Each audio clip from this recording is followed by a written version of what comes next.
Buenas tardes con todos. Yo estoy afortunadamente hablando castellano. El lugar en donde he hecho mucho trabajo de campo se encuentra muy cerca del área donde viven los Mashco-Piro en el Parque Nacional de Manu, Perú. Y así es como me interesa e involucré en el...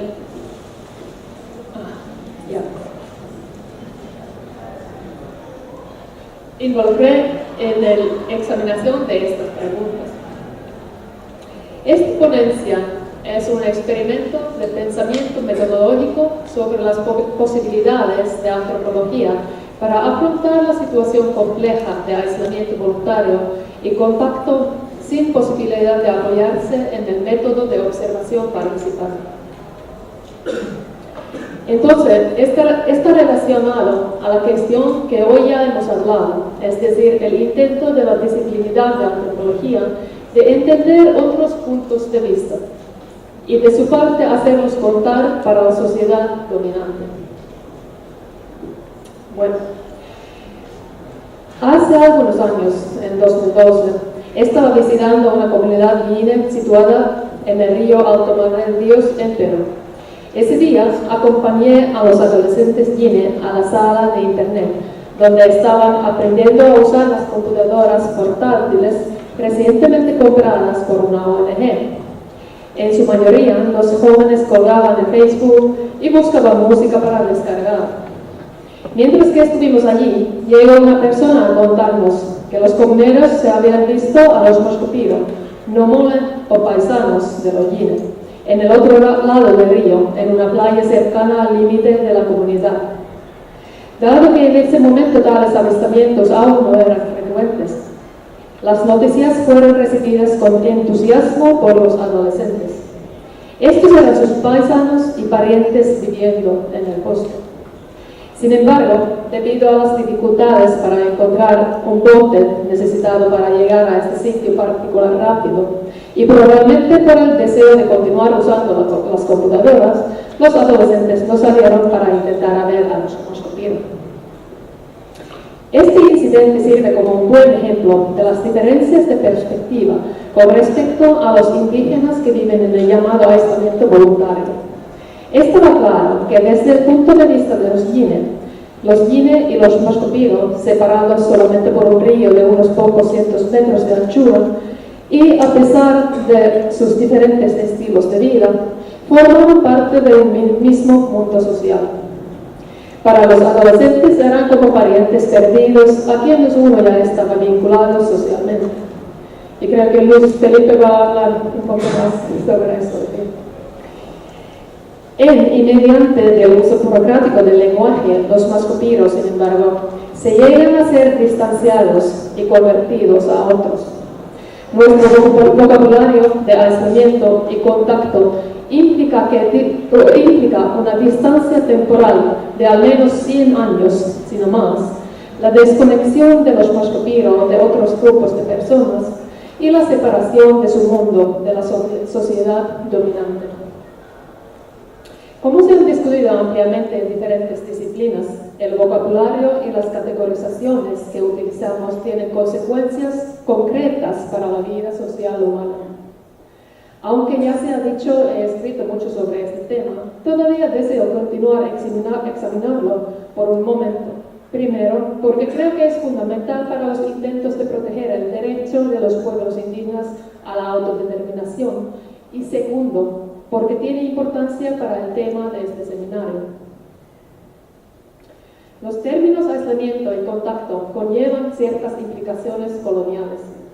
Lo más importante es que evocan imágenes de estados o condiciones que son atemporales o suceden para las personas sin su participación activa.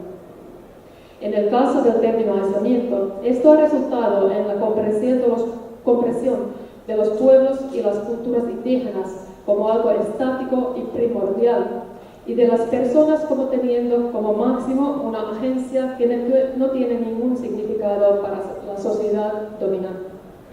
El término contacto nos dirige a ver a las personas como vulnerables e incapaces de controlar sus propias vidas dentro del entorno social circundante. Ellos son contactados o buscan contacto como su única opción. Como señala Glenn Shepherd en referencia a Felipe Milanés, el término contacto es un mito colonial que fetichiza como una condición primordial, autónoma, libre, más allá del Estado, lo que de hecho es una respuesta históricamente contingente. El uso general de los términos como aislamiento y contacto y la simultánea aceptación consciente o inconsciente de sus implicaciones han creado y delineado un espacio conceptual, una caja negra de Latour, en el que se lleva a cabo todo el discurso sobre los pueblos indígenas en aislamiento. Dentro de este espacio conceptual de caja negra, los conceptos se llegan a ser normalizados y sus controversias imperceptibles. Eso ha restringido nuestros horizontes de comprensión y posibilidades de acción. La acuñación del término aislamiento voluntario por Glenn fue un intento importante de abrir la caja negra de la terminología colonialista y tomar en cuenta la agencia de los pueblos indígenas. Pero este aún no liberaba la noción del aislamiento de la carga que conlleva y no alteraba suficientemente el espacio conceptual dentro del cual se toman y operacionalizan las decisiones. Lo que necesitamos para no permitir que la carga colonial influya en nuestras políticas es un nuevo vocabulario para hablar del aislamiento y contacto, una apertura completa de la caja negra. Para inventar tal vocabulario necesitamos información sobre los significados del aislamiento voluntario y el contacto a los propios pueblos indígenas y sobre sus prácticas que constituyen dichos procesos. Esto, por supuesto, es una tarea para la antropología. Aquí, sin embargo, llegamos al tema central de esta conferencia, es decir, la dificultad de producir tal conocimiento, ya que no podemos confiar en la piedra angular de la metodología etnográfica, la observación participante.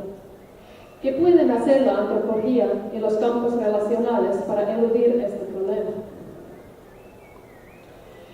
El caso de los indígenas en aislamiento voluntario no es el único tema en relación al cual han surgido tales desafíos metodológicos.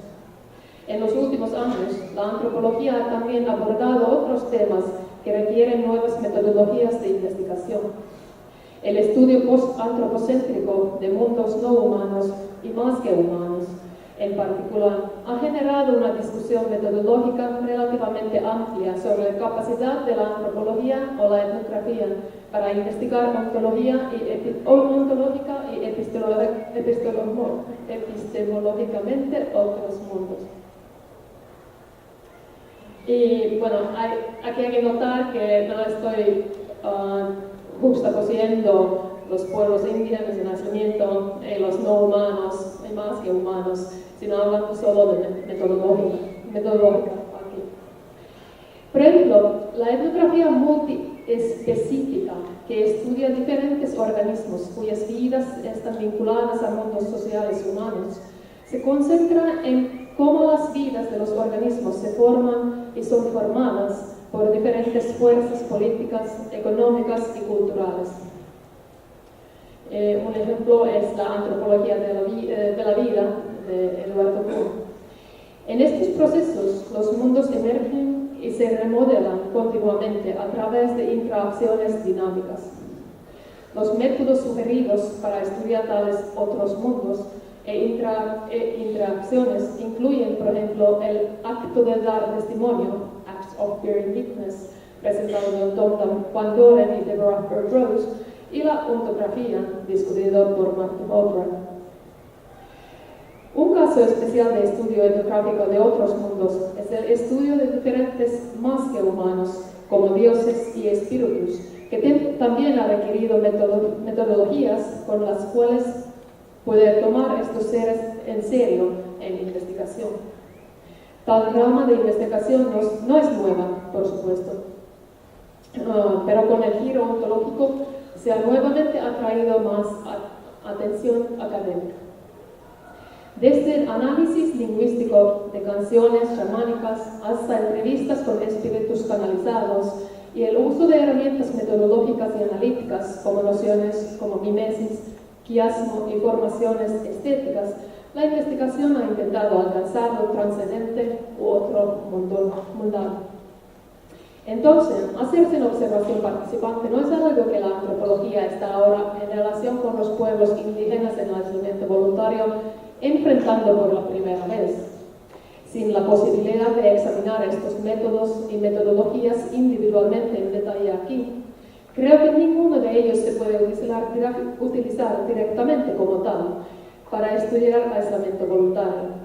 Sin embargo, en conjunto, ofrecen puntos de vista importantes en cual podría ser basada una metodología para investigar a las poblaciones indígenas en aislamiento. En primer lugar, las metodologías etnográficas multiespecíficas enfatizan cómo los seres humanos nunca están separados del entorno circundante y sus organismos y objetos, sino sus vidas y formas de ser en el mundo surgen en forma co-constitutiva.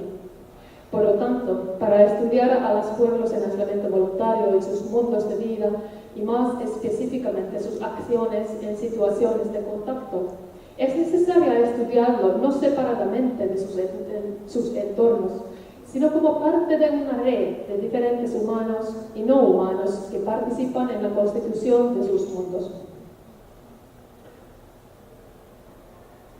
De hecho, en ausencia de contacto directo, es principalmente a través del estudio de los otros nodos de esta red que podemos generar conocimiento sobre los mundos de los pueblos indígenas.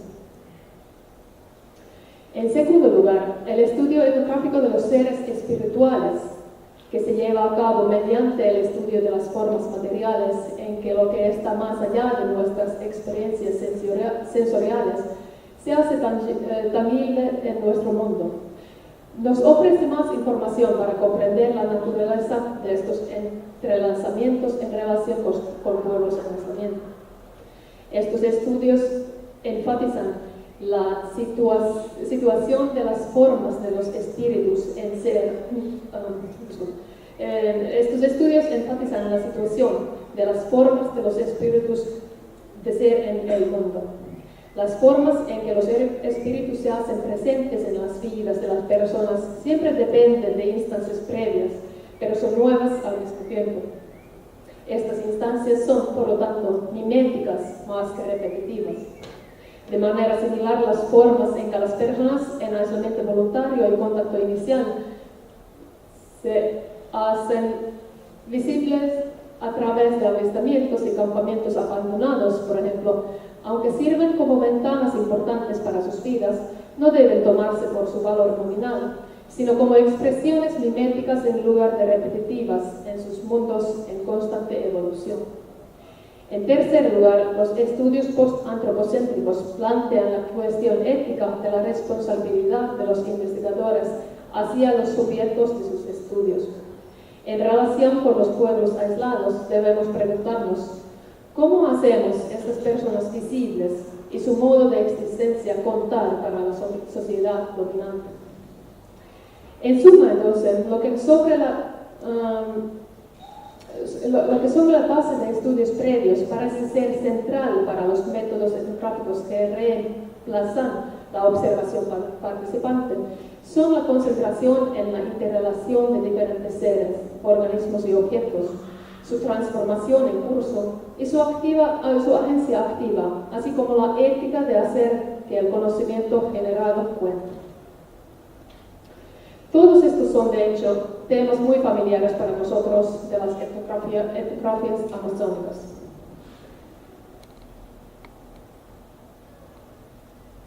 Con base de estas etnografías amazónicas anteriores y otros tipos de estudios, también podemos desarrollar un bosquejo relativamente avanzado de las redes sociales de pueblos aislados, incluyendo los no humanos y los objetos también.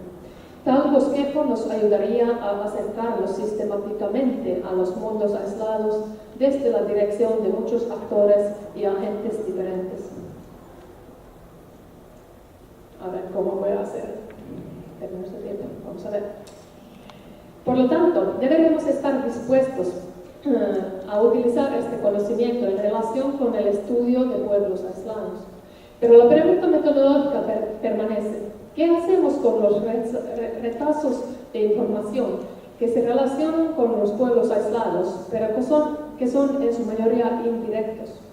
¿Cómo podemos usarlos para generar entendimiento sobre la vida y las motivaciones de los pueblos aislados? Y bueno, aquí va a desarrollar el imaginar como metodología para estudiar a los pueblos indígenas en aislamiento, o mejor dicho, para poder incluir información sobre los diferentes nodos o diferentes interrelaciones y otros seres, interrelaciones entre pueblos indígenas y otros seres y objetos en un solo enfoque.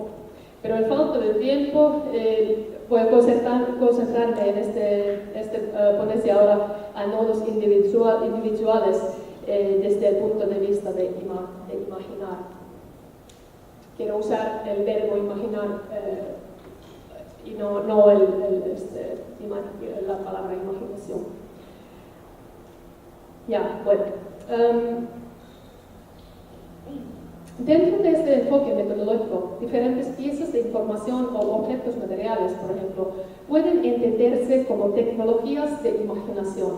Este término, discutido por Dan Smith, Martin Hofbard y Morten Axel Pedersen, se refiere a material específico y medios espaciales por los cuales se generan imaginaciones particulares. Voy a dar un ejemplo relacionado con los YINE. Como se señaló, el aislamiento no debe considerarse un estado estático de existencia o una condición, sino más bien una estrategia política o social. Entre los YINE, una estrategia social es la de escapar. En la historia y la mitología de los YINE hay varias instancias de la estrategia de escapar de los daños. Los mitos cuentan cómo la gente solía escapar de la guerra al mundo subterráneo llamado Mtenhatven, y como durante el acercamiento de la madre personificada de la viruela escapan al bosque y salían solo cuando estaba seguro. Durante los años activos del narcotráfico en el área del Manu en la década de 1990, algunos YINE escaparon al bosque para evitar el contacto tanto con los narcotraficantes como con la policía. Y los evangélicos, actualmente, evangélicos YINE, anticipan que en el futuro cercano, cuando el sello de la bestia personificado llegue a la región, evitarán la muerte casi segura a retirarse en el bosque hasta que sea seguro salir nuevamente. Estos ejemplos demuestran cómo la escapada es una estrategia para los YINE para afrontar a situaciones sociales difíciles y amenazas provenientes del exterior. Todos sus casos incluyen imaginaciones de los YINE del otro. En la tecnología de la imaginación de escapada tenemos un modelo con que podemos comenzar a imaginar lo que significa el aislamiento para los pueblos indígenas que viven en aislamiento voluntario y lo que posiblemente les haga dejarlo atrás. De manera similar, también otras estrategias sociales y políticas indígenas pueden entenderse como tecnologías de imaginación que nos ayudan a arrojar luz sobre diferentes aspectos del aislamiento y el contacto. Como ha señalado Vitzigao, en ausencia de trabajo de campo etnográfico, nuestra mejor comprensión de los pueblos indígenas amazónicos en aislamiento voluntario proviene de los grupos indígenas vecinos. En un próximo artículo en el número especial de TPT sobre aislamiento voluntario, él analiza cómo la comprensión de YINE de la emergencia, de moverse de un espacio oculto restringido a uno abierto y expansivo, esa es mi traducción, podría emplearse para comprender los procesos de contacto de los pueblos aislados. Sin embargo, en sí mismos, estos casos aún no nos dicen nada sobre la comprensión de aislamiento o contacto de los pueblos indígenas en aislamiento voluntario. pero usándolos junto con otras pruebas relacionadas con otros nodos de redes sociales de los pueblos aislados, nos ayuda a profundizar un poco más en la comprensión de las políticas sociales de estos pueblos. Ahora, volviendo a la pregunta sobre la naturaleza de los métodos etnográficos que reemplazan la observación participante, creo que podemos concluir que las experiencias y conocimientos acumuladas sobre las culturas indígenas amazónicas y sobre situaciones de contacto dejan a los antropólogos trabajando en diferentes sectores bien dispuestos para superar el desafío metodológico. Pero para este trabajo tenemos que trabajar junto con los pueblos indígenas vecinos a los pueblos aislados. No es una tarea solamente para la antropología en sí. Sin embargo, con respecto a la responsabilidad ética de hacer visibles a los indígenas y su modo de existencia para la sociedad dominante, todavía tenemos un largo camino por recorrer. Como se discutió anteriormente, aún tenemos que desarrollar un nuevo vocabulario para hablar de aislamiento y contacto, que por su parte nos liberaría de las limitaciones de nuestra caja negra de terminología actual. Además, el conocimiento etnográfico que ya tenemos sobre grupos indígenas amazónicos aún no se han tomado suficientemente en cuenta en las discusiones públicas sobre el aislamiento voluntario y especialmente en los procesos de toma de decisiones concernientes a ellos. Y esto es algo que Glenn va a hablar. Una razón importante detrás de esto es probablemente la escasez o falta de canales y métodos establecidos para hacerlo. Eventos como el presente conferencia son, por lo tanto, pasos extremadamente importantes en nuestro camino para proteger el derecho de los pueblos aislados a la autodeterminación. Obviamente también necesitamos que imaginar nuevos métodos para permitir que los indígenas que se encuentren en aislamiento voluntario a través de sus políticas de resistencia se aferen a estas prácticas de protección. En el medio de todos estos fines y objetivos, también debemos ser cautelosos con la antropología misma, convirtiéndose en una fuerza colonializante en estos procesos.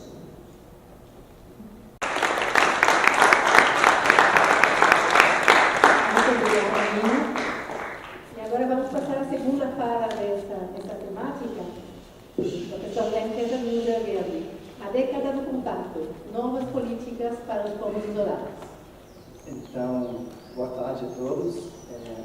Então, a minha fala faz um pouco a ponte entre os conceitos que a minha está desenvolvendo, os conceitos metodológicos teóricos, e o trabalho do Luiz Felipe, que já é um trabalho prático em campo. Né? Então, pode passar, por favor. Os conceitos nesse artigo, nessa fala, se encontram no artigo que foi publicado no mais recente Povos Indígenas do Brasil, do ISA, com o mesmo título. Então, o ano retrasado houve aquele sobrevoo muito espetacular, que um fotógrafo da Chile que sobrevoou uma região onde um grupo de indígenas isolados, provavelmente panos, foram avistados em 2008, e aí passaram por cima, viram que estavam ali, voltou a pegar a câmera de super zoom, e passou por cima e circularam umas fotos muito sensacionais sobre esses indígenas pano, contando a flash, foram as fotos mais próximas desses povos. E o fotógrafo, ele, num artigo publicado, numa nota publicada pelo Scott Wallace, o fotógrafo expressou sua emoção de ter visto aquelas imagens. Ele falou assim, pensar que no século XXI ainda tem povos sem contato com a civilização, vivendo como seus ancestrais há 20 mil anos. É muito emocionante. Então, a gente nem sabe se tinha gente na Amazônia 20 mil anos atrás, muito menos que esses povos estão vivendo do jeito que eles viviam, né? Muito provavelmente que não.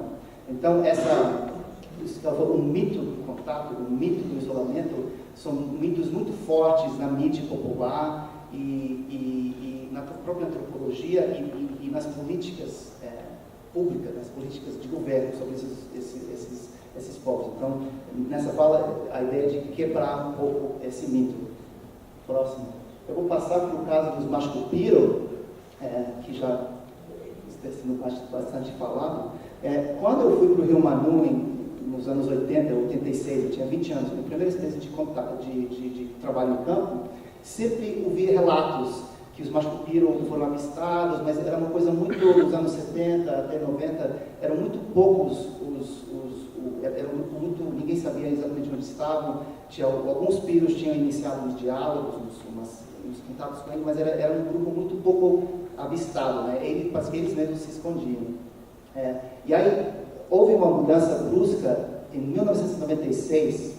A Mobil Oil começou a prospecção no Rio de las Piedras, numa região que tinha sido assim muito isolado, sem gente de fora andando. De repente a Mobil, aquela grande quantidade de trabalhadores, uma região cheia de móveis, cheia de madeiras e também cheio de vestígios dos Mashco-Piro. E a partir dessa chegada, até esse momento, o único grupo Mashco-Piro que estava aqui em contato eles chamam das Três Marias. Eram 3 mulheres Mashco-Piro que saíram do grupo que andava lá pelo meio do Rio Manu. Elas saíram, aparentemente devido a conflitos internos, e fizeram contato com o guarda-parques.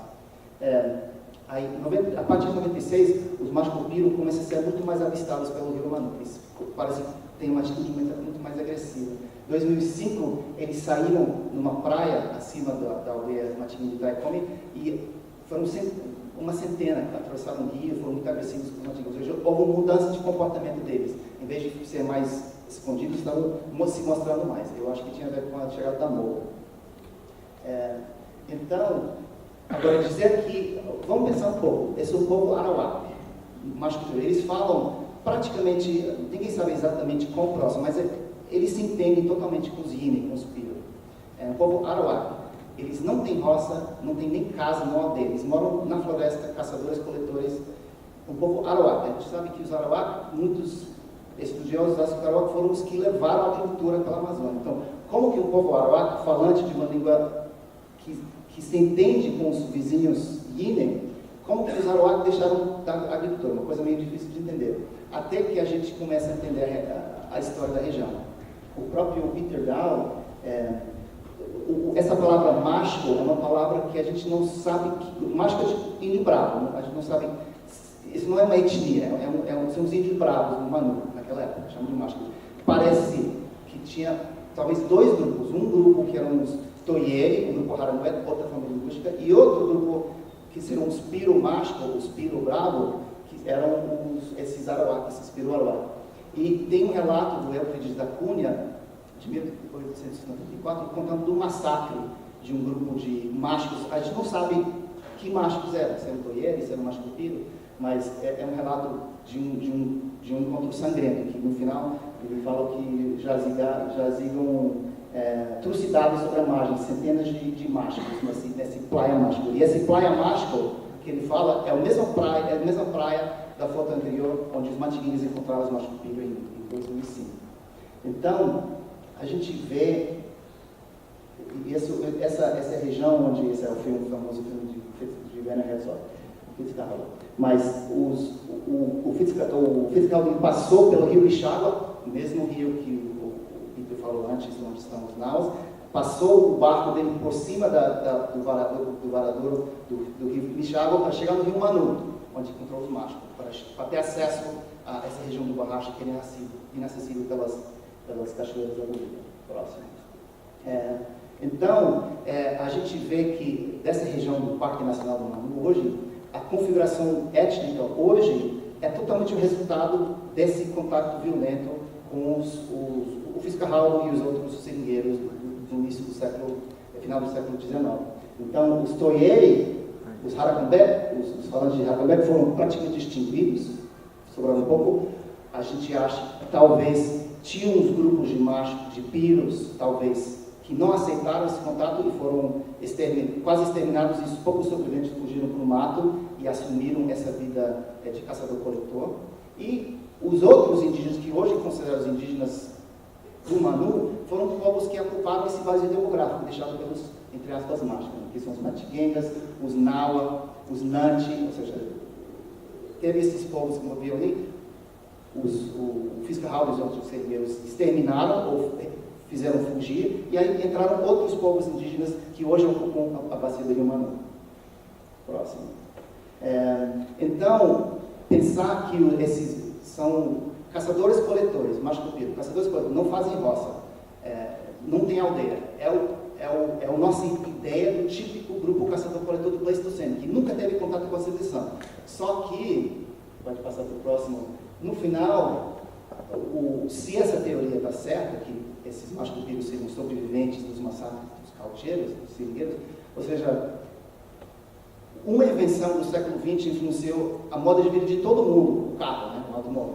E essa mesma invenção afeta o modo adaptativo dos macho-cupiro hoje. Ou seja, eles são tão modernos, tão século XX quanto nós, porque a vida deles é em função do automóvel e a bicicleta pela borracha. Essa ideia que eles vivem ali há 21 anos, a idade de pedra, é uma ideia falsa, na minha interpretação. Próximo.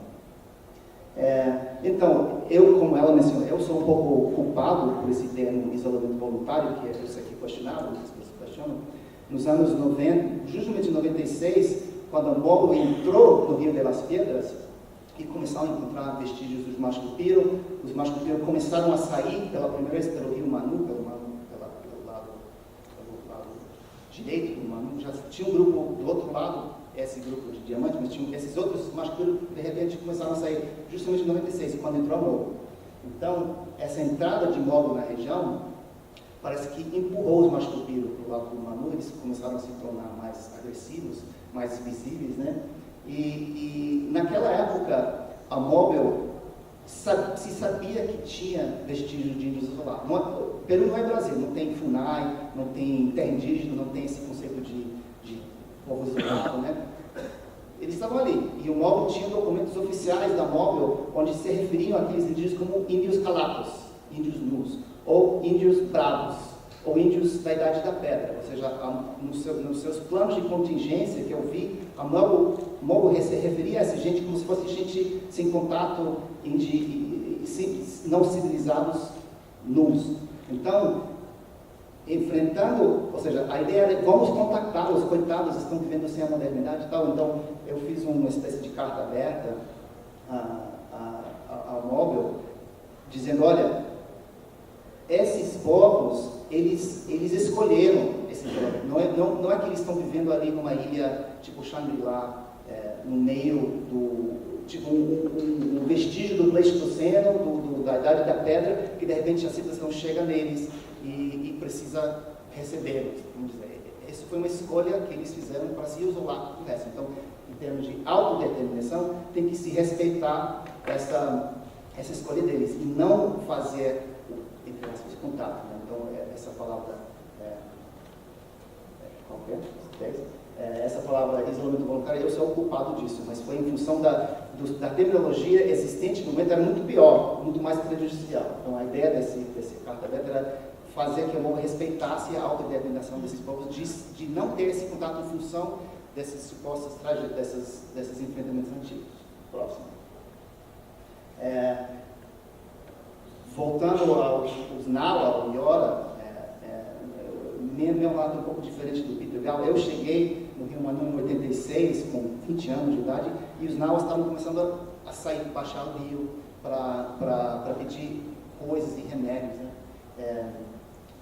E esse grupo, eles fizeram notícia no Peru, em 1981, o presidente de Belaúnde, que acho que é teu parente, né? Ele foi lá para abrir. Vamos isolar. Ele foi lá para abrir a Transamazônica do Peru, no meio da selva do Peru, lá no meio do Parque do Manu. Ele levou a Marinha da Guerra do Peru para abrir essa estrada, começar a estrada lá no interior, para chegar até o Brasil e o Pacífico. E ele foi atacado pelos Nawa.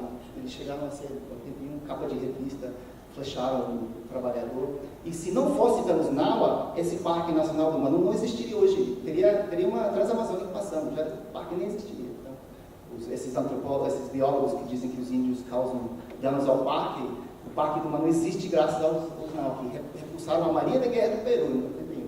Então, os contatos foram, a Shell estava na região, como ele falou, houve aquele contato em maio, quem sabe, de 84, os Nau foram para Cepal e logo em seguida começaram as doenças. Entre 85 e 86, foram várias ondas de epidemia, os missioneiros do Instituto Linguístico foram trabalhar lá, os antropólogos do parque, vários antropólogos de fora tratando essa gente, e pode passar.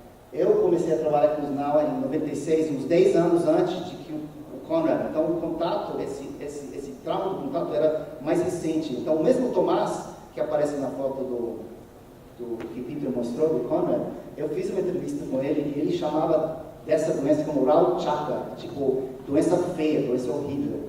E eles falavam como se fosse poicama, aquele veneno de peixe, ele falou que essa doença foi que nem veneno de peixe do rio, matava a gente que nem timbó, matava a gente. E aí eu fiz um levantamento epidemiológico com os sobreviventes, e de 220 pessoas que estavam vivas em 84, dentro dessa genealogia, só 127 estavam vivos em 1990, ou seja, em coisa de 5, 6 anos, foi 42, quase metade, 42% de mortalidade nesse grupo, nesse pequeno amostra genealógica que eu fiz.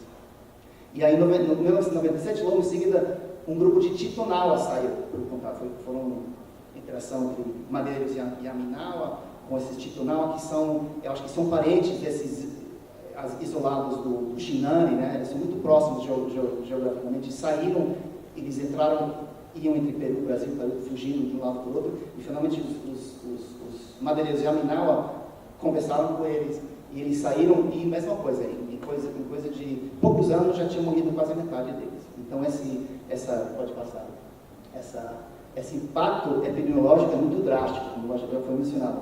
O Douglas Rodrigues é um médico que tem muita experiência em trabalhar com povos isolados e recente contato no Brasil, e ele fez um levantamento das taxas de mortalidade dos contatos realizados pela FUNAI, desde os anos 50 até a atualidade. E você vê que essa coluna, a quinta coluna, de população, 81% dos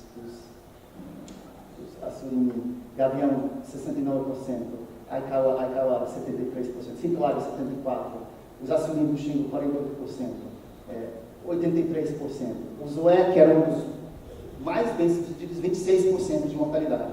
E só chegando em 2014, com o contato com o Sapanawa, que a FUNAI finalmente conseguiu chegar a uma mortalidade de 0%. Então, é justamente em função dessa alta mortalidade dos grupos recentemente contactados que a FUNAI mudou a política, da política do contato, do posto de atração, para o político do não contato. E muito bem pensado, porque a gente vê que o contato realmente criava uma depopulação, um etnocídio praticamente, um genocídio dos povos, né? E aí uma coisa que o Douglas Rodrigues salienta no trabalho dele é que, frente a esse impacto epidemiológico muito brusco, as pessoas já estão usando roupa, já estão falando português, já passou, já estão contactados. Mas ele consegue mostrar que leva de 3 a 5 gerações para a parte epidemiológica, os anticorpos desses povos chegaram a ter uma resposta epidemiológica igual a nós. Ou seja, o contato não é que acabou, tirou seu oficial, vem com os índios isolados e vai-se embora. São 3 a 5 gerações para eles conseguirem ter uma resposta epidemiológica. Ou seja, eles precisam de quase meio século de acompanhamento próximo, médico, cultural, para conseguir ter lidar somente com a parte de doença. Imagina com a parte cultural, etc. Econômica. Próximo. Então, no Madre de Deus, como eu falei, os Mashkopiro estavam durante muitos anos meio escondidos, não apareciam. De repente, a partir de 2010, 2011, eles começam a aparecer cada vez de forma mais frequente na beira do rio. Os turistas paravam, deixavam Coca-Cola, os missionários chegavam, deixavam roupas, os índios entravam no barco dos turistas, tiravam coisas, e como o Ministério de Cultura do Peru, que começou um trabalho com os isolados em 2013, 2013. Um trabalho muito inicial, de repente, eles estavam também com a mesma política do não contato, né, de deixar eles, o Ministério não vai no contato, mas a Lorena, que era chefe dessa divisão, falou, poxa, todo mundo está em contato com eles, os missionários, os turistas, os biólogos, menos a gente. Então, o Ministério de Cultura do Peru mudou um pouco a atitude, e tomou uma atitude um pouco mais proativa do que o Lúcio vai falar. Próximo. Então, nesse período foram, em 5 anos, 4 anos, mais de 1.150 avistamentos, porque numa década anterior não tinha nem 20 avistamentos, né? Vários mortos, foram 3 comuneiros, Chaco Flores, de Diamante, morto em 2011, com uma flecha no Chupiro, Léo Pérez, de uma comunidade vizinha, Chipetelli, morto em 2015, e agora, este ano, um velho de 72 anos, Victor Sorria, um Yini, que falava Yini, foi pescar e os machucadeiros mataram ele, algum machucadeiro morreu, matou ele. Então, e isso está acontecendo nessa área de fronteira inteira.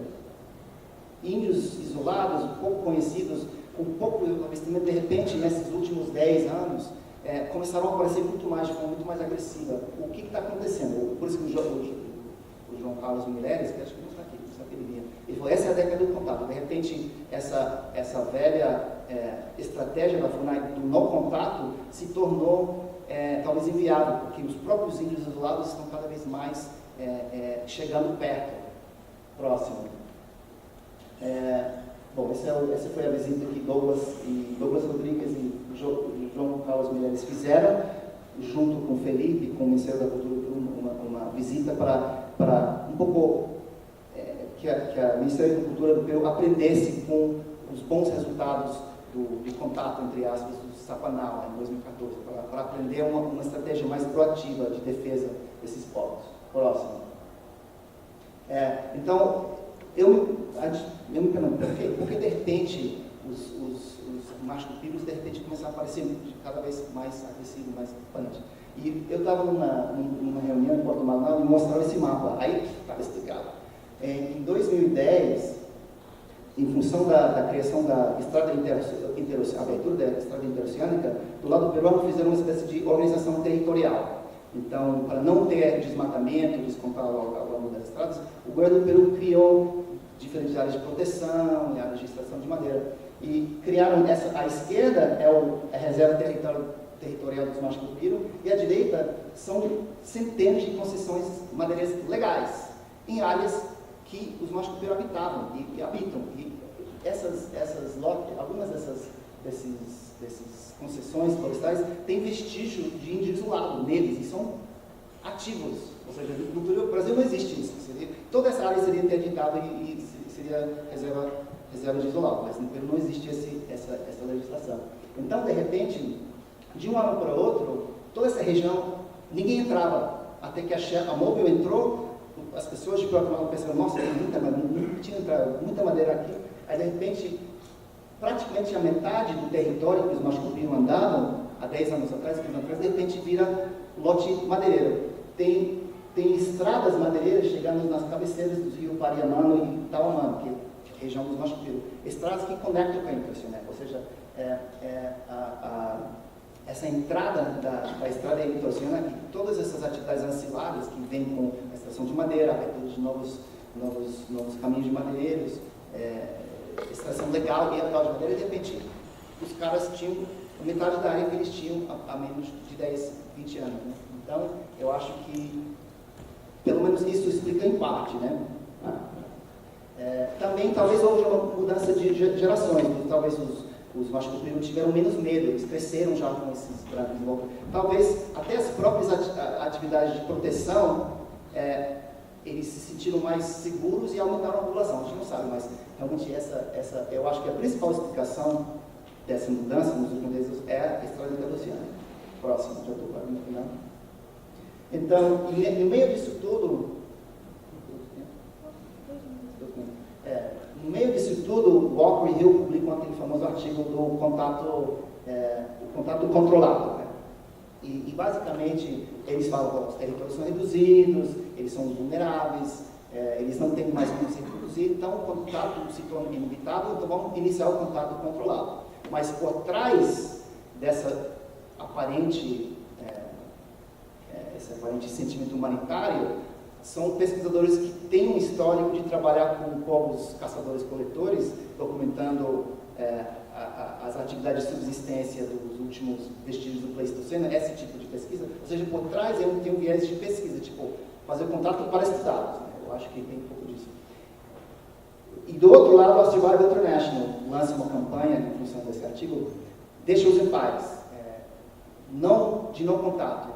Todo contato é forçado. Então, acaba criando, pode passar para o próximo, essa polêmica entre o Walker Hill, o contato controlado, e a Survival do outro lado, todo contato é forçado, deixa-os em paz, acaba recriando o que o Felipe Menezes falou, esse mito do contato, esse mito colonial. Cria uma falsa dicotomia, como se fosse o contato e o não contato são duas condições essenciais totalmente distintas, desreconhecendo todo o tipo de que o Eduardo apontou hoje mais cedo, que a menina falou, que tem toda uma série de graus de contato, de diferentes tipos de contato, formas de contato, povos arredios, povos parentes, que esse mito do contato como sendo aquele ato que o Peter falou, aquele ato do contato que é tão importante, parece tão importante, o contato, a gente vê que não existe isso. É uma série de possibilidades de interação. E recriando esse mito do contato numa polêmica de política de Estado, ou de não contato ou de contato forçado, eu acho que cria uma falsa dicotomia que prejudica os próprios isolados. E aí, acho que esse é o último slide aqui. Então, em conclusão, de fato, o isolamento epidemiológico é o melhor política no curto prazo, porque quanto mais pode adiar esse impacto das epidemias fortes, melhor.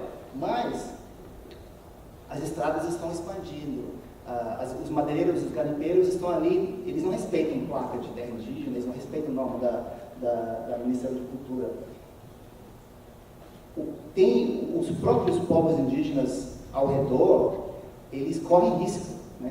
Nessas duas comunidades, Diamante e Chipetiara, ao lado dos Machupeiros de Mato Grosso, já morreram 3 pessoas nos últimos 5, 6 anos, 7 anos.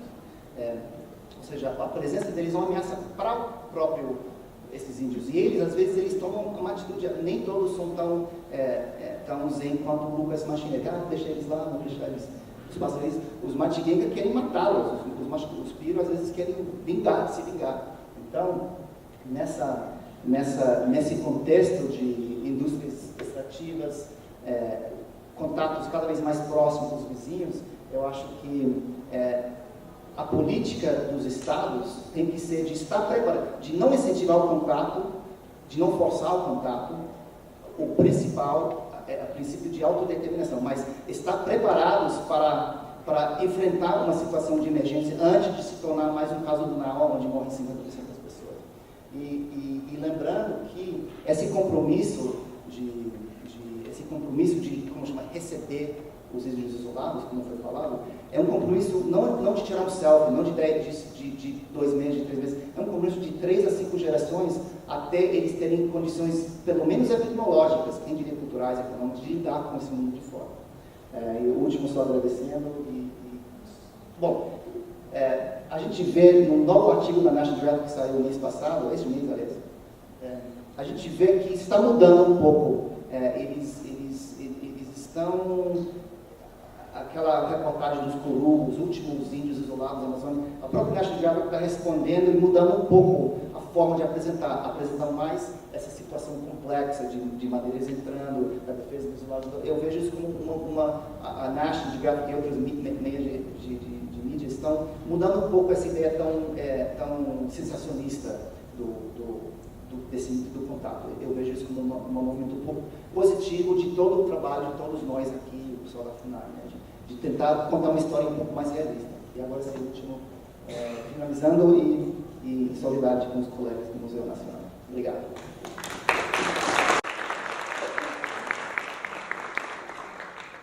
Muito obrigada, Glenn. Agora passamos à última apresentação de nossa mesa temática. Vai ser o Luiz Felipe Torres, que é doutorado em Teclegais. E a fala dele é isolados e parentes, uma crônica sobre os Mashco-Piro da Amazônia Sul peruana. Estou com o microfone, eu quero agradecer muito a Luiz Elvira Mina pela organização do evento, a toda a galera do PBGás que está nos ajudando muito aqui, todo o público que está participando e todo mundo que está falando aqui, estamos muito contentes do jeito que o evento está rolando. Agora, eu vou falar português, mas peço desculpas ao povo brasileiro antecipadamente, porque eu não falo assim direitinho ainda, mas vamos tentar. Tá? O que eu vou apresentar aqui é mesmo as minhas ideias preliminares do meu projeto de pesquisa doutorado. É um projeto ainda muito em andamento, então vou gostar muito dos comentários, críticas e tudo mais. O título que eu coloquei no programa já mudou um pouco, sempre acontece, né? O que eu pensei que eu tinha avisado muito o título Nós Mashco-Piro, e ainda que o meu interesse está com Nós Mashco-Piro, eu acho que o meu trabalho está mais com os Jine, antes chamados Piro, porque com os Mashco mesmo. Então eu coloquei aí, agora em português, os isolados, meus parentes, sobre as relações entre os Jine e os chamados de Mashco-Piro. Né? Porque eu acho que é muito importante a crítica que falou o Lucas, estamos falando muito disso com ele, sobre o nome, né? A denominação que temos criado para eles, e, bom, é preciso fazer essa crítica para nós também. Então, vamos lá, eu trabalhei também na região do Madre de Deus, aqui que Mina e o Glenn já falaram. Eu trabalhei não mesmo como etnógrafo aí, mas como um funcionário público, né? Entre os anos 2012 e 2017 quase, eu trabalhei na Direção de Pueblos Indígenas em Aislamiento e Contato Inicial do Ministério da Cultura do Peru, que eu acho que é semelhante à Coordenadoria Geral de Índios Isolados e Recente Contato que tem aqui na FUNAI, que é como um escritório que está lidando com as mesmas coisas, né? Amanhã temos a apresentação dos meus colegas do Ministério da Cultura, eles vão falar muito sobre as suas funções, eu acho que vai estar interessante. Mas, bom, trabalhando com o Ministério da Cultura, eu tive a oportunidade de conhecer muito de perto as situações de contato que aconteceram com os Mashco, né, nos últimos anos, que já falou o Glenn, né, e a Mina também. Lá em Diamante, lá as pedras, eu vou, no próximo mapa, vou falar um pouco disso. Então, na minha pesquisa agora, eu estou muito interessado numa compreensão mais profunda dessas situações, né, dessas relações. E eu acho que essa compreensão é uma tarefa muito importante para que a intervenção dos governos e outras organizações, se for o caso, seja a mais adequada possível. Então, para continuar, eu vou passar um pequeno vídeo, que foi gravado na comunidade de Monte Salvado, no Rio das Pedras, no Rio das Piedras. Acho que é esse aí que eu consegui. Acho que tem som. Você tem que botar o microfone de lado. Acho que tem só um cabo que tem que colocar aí, que dá para um... Desculpa, poderia nos ajudar com o som do computador? Não sei. Assim.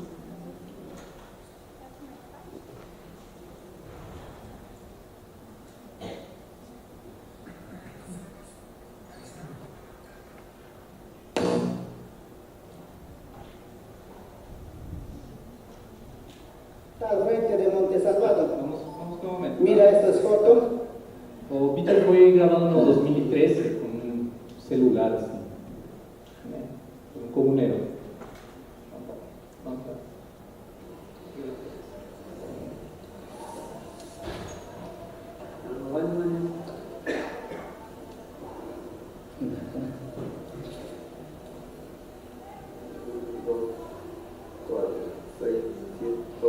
Estos son los aislamientos voluntarios que primera vez estamos encontrando. Ajá, están viniendo. Está al frente de Monte Salvado. Mira estas fotos que están viniendo, están cruzando, que estos son los hermanos de aislamiento voluntario. Están viniendo y hasta acá.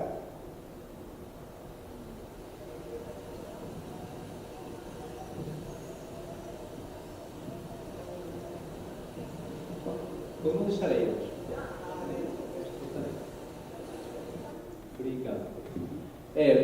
O vídeo que assistimos aí foi gravado no ano 2013 na comunidade de Monte Salvado e nesse dia 150 Mashco-Piro apareceram na frente da comunidade. Podemos passar o mapa? Eu acho que eu tenho aqui. Anterior. Sim. A comunidade de Monte Salvado está aqui mesmo, está onde está essa mancha roxa, está aí. E este é o rio Las Piedras, tá? Este aqui é a Reserva Territorial Madre de Deus, tem Parque Nacional del Tucurús, Reserva Territorial Mashco-Piro, Parque Nacional del Mano. Esta circunferência aqui indica onde que está o território dos Mashco, onde os Mashco têm deslocamentos, né? Então, este é o território aqui muito grande, né? Então, a comunidade de Monte Salvado foi fundada em 1996 por famílias Gine que viram de comunidades do Rio Urubamba, que é um território bem mais tradicional, por dizer uma coisa dos Gine, né?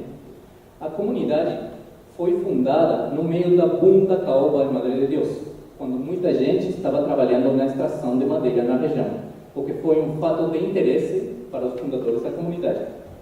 Além disso, o fato já conhecido por eles da presença dos Mashco-Piro na área resultou também atrativo para os Gine. Logo depois da fundação de Monte Salvado, os encontros com os Mashco-Piro começaram a acontecer. E aqui temos um depoimento de Teodoro Sebastián, ele é um comuneiro de Monte Salvado, e ele está falando como aconteceram os encontros, logo depois de fundar a comunidade, né? E ele fala assim: les he encontrado varias veces en esas épocas, o sea, recién fundada la comunidad, mientras trabajaba madera en las cabeceras. Ellos decían: yo quiero lo que corta el palo, que es el señor Fajama. En ese tiempo no tenían machete ni nada. Los Mashco traían maquizapa, traían sajino.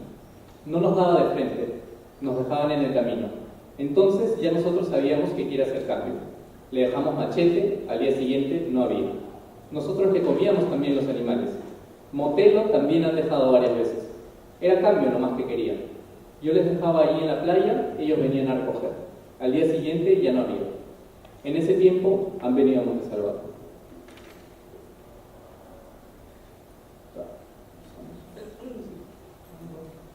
Então, já em julho do ano 2000, foi a primeira vez que um grande grupo de Mashco aparece na frente da comunidade. Eles pediram machados, panelas, roupas, cordas, bananas. Os Gine deram tudo o que eles queriam. Os Mashco deixaram uma cesta com carne de animais. Mas um grupo grande de isolados só voltou a Monte Salvado em junho do ano 2013, na ocasião do vídeo que assistimos agora. Depois, sim, voltaram em várias ocasiões nos anos seguintes, e eu acho que a última vez foi no ano passado. Agora vou falar com os companheiros para ter mais informação disso. Mas a dinâmica de relacionamento foi quase sempre a mesma, né? E aqui temos um segundo vídeo, tá? Vamos colocar sobre a dinâmica que eles têm na... Aí estão os Mashcos, sim, na frente da comunidade, né? O vídeo é muito longo, mas vamos avançar até o minuto 4, assim, em melhor parte. Aí, só um pouco antes. Aí, eu acho que...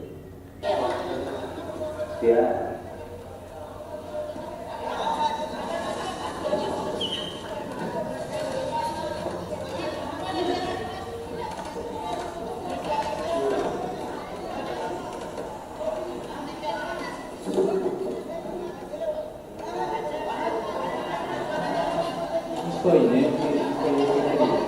Aí os Gine da comunidade, né, estão colocando numa canoa colocando mandioca, estão colocando banana, estão colocando panelas, machados, estão colocando tudo mais, né?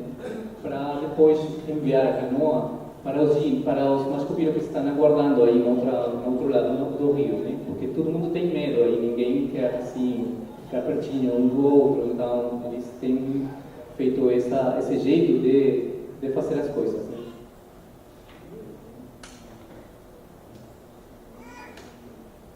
Pode colocar o volume, eu acho.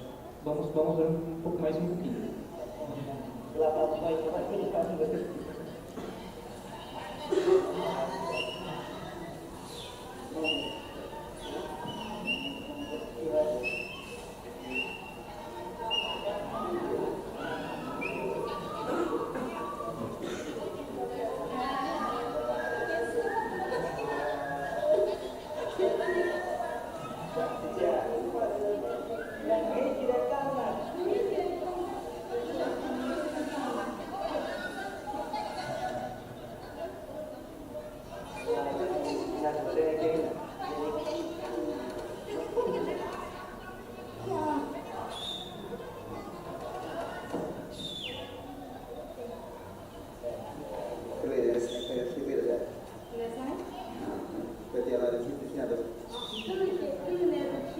Acho que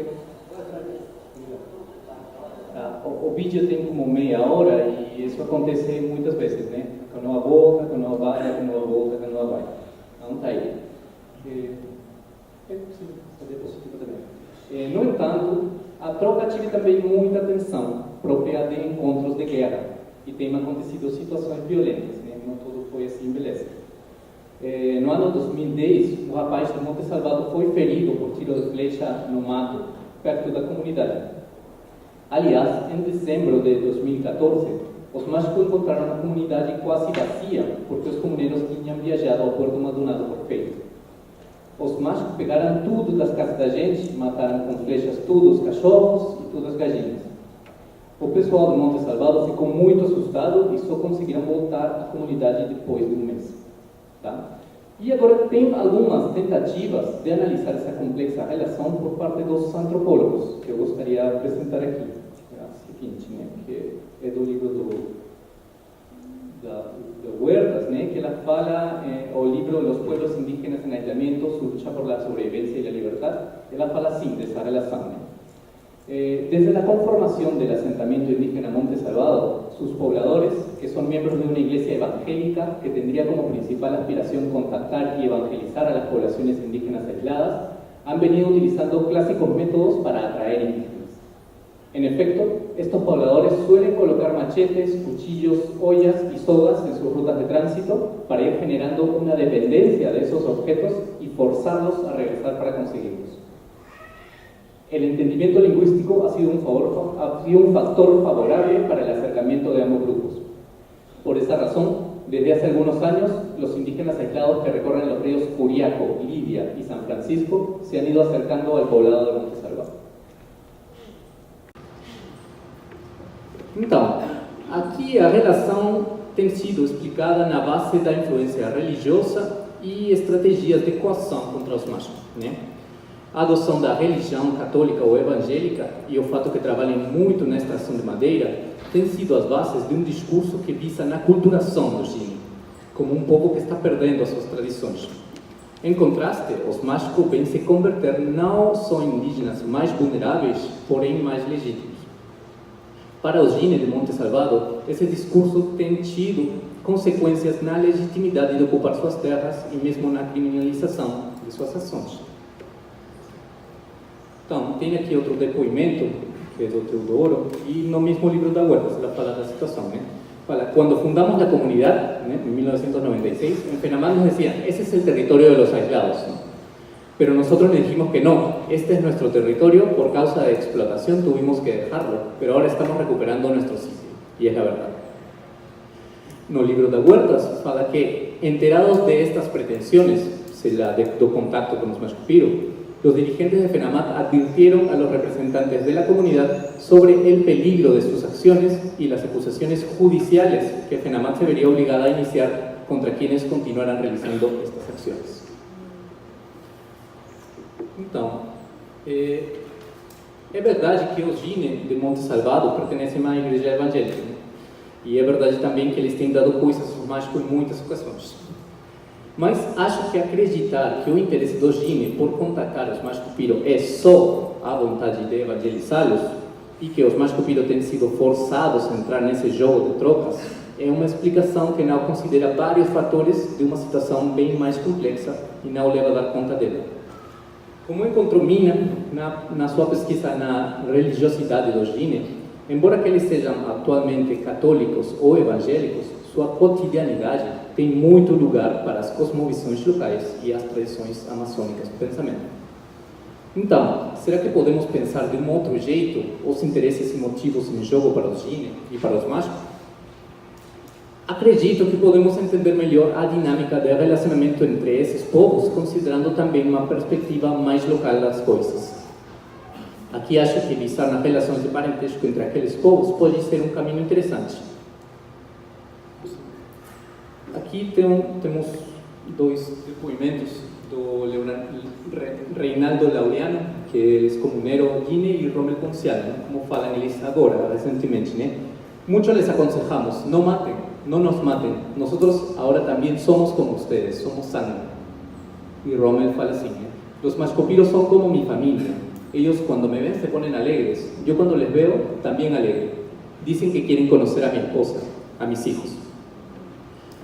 Então, recentemente, os comuneiros de Monte Salvado e Diamante, né, falam dos mágicos usando um vocabulário de parentesco muito próximo. Chamam deles no mole, que é o meu parente, e acreditam que são parte também do mesmo povo. Mas parece que para os Gine nem sempre isso foi assim, e essa mudança de percepção eu acho muito interessante. Eu penso que o fato de conferir a afinidade linguística com os mágicos foi importante para reforçar as ideias dos Gine sobre o parentesco com eles. Mas nem só o reconhecimento de falar a mesma língua faz deles parentes. Segundo a etnografia das aldeias Gine do Rio Urubamba, antes chamadas de Piro, feita na década de 1980 por Peter, né, eles falavam dos mágicos como gente del bosque, né, como gente do mato. Então, aquela gente do mato era caracterizada justamente em oposição aos valores do parentesco da gente nativa, né, como os Gine, né, como os Piro, né, como morar em aldeias, comer comida legítima, entre outras coisas, né? Isso fazia a diferença entre eles.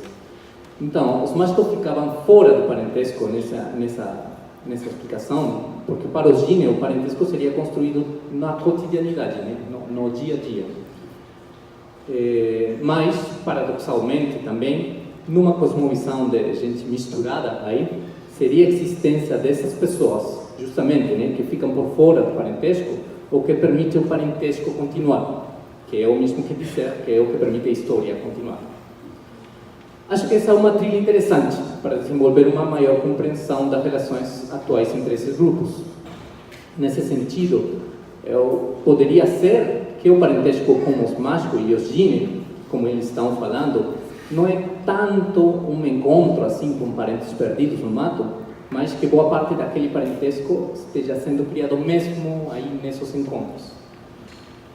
Assim, o trabalho etnográfico da pesquisa, mais que descobrir a natureza das relações de parentesco entre os Gine e os mágicos, visaria no jeito em que aquelas relações estão sendo criadas na hora.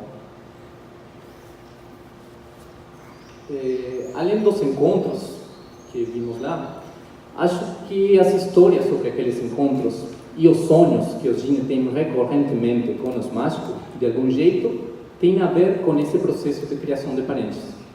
Acho também que os mágicos falam muito dos Gine e também sonham muito com eles. Obrigado.